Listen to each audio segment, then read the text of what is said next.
और इस वक्त की बड़ी खबर सामने आ रही है। यूपी मदरसा एजुकेशन एक्ट 2004 से ये जुड़ी बड़ी खबर सामने आ रही है।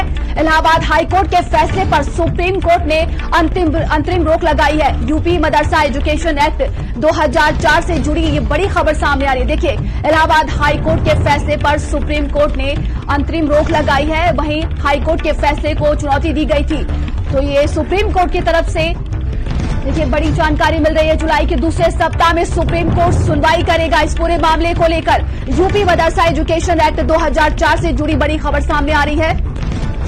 इलाहाबाद हाईकोर्ट के फैसले पर सुप्रीम कोर्ट ने अंतरिम रोक लगाई है। बताया जा रहा है कि जुलाई में अगली सुनवाई की जाएगी। तो सुप्रीम कोर्ट ने यूपी सरकार को नोटिस जारी कर दिया है।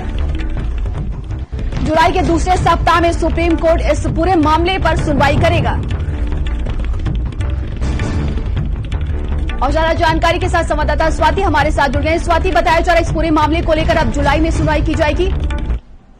जी बिल्कुल, देखिए जुलाई के दूसरे हफ्ते में जो है वो सुप्रीम कोर्ट सुनवाई करेगा इस मामले में, लेकिन सुप्रीम कोर्ट ने उत्तर प्रदेश सरकार को नोटिस जारी किया है और अंतरिम रोक जो है वो सुप्रीम कोर्ट ने आज लगाई है, क्योंकि आज इस पूरे मामले की सुनवाई चल रही थी और इसी में यूपी मदरसा एजुकेशन एक्ट 2004 को रद्द करने के इलाहाबाद हाईकोर्ट के फैसले पर सुप्रीम कोर्ट ने अंतरिम रोक लगा दिया है और उत्तर प्रदेश सरकार को नोटिस जारी किया गया है। इसके साथ ही अब जुलाई के दूसरे सप्ताह में जो है वो सुप्रीम कोर्ट इस मामले की सुनवाई करेगा। लेकिन जब सुनवाई चल रही थी तो लंबी जो बहस है वो सुप्रीम कोर्ट में आज हुई है। चाहे हम यूपी सरकार की बात करें तो यूपी सरकार की तरफ से एएसजी नटराज की तरफ से कहा गया कि जो मदरसे चल रहे हैं चलने दे, लेकिन राज्य को इसका खर्चा नहीं उठाना चाहिए, ये यूपी सरकार की तरफ से कहा गया। इसमें यह भी कहा गया कि छात्रों को शैक्षणिक सत्र समाप्त होने पर ही प्रवेश दिया जाना चाहिए। तो लंबी सुनवाई चली है। इसके साथ ही अगर हम बात करें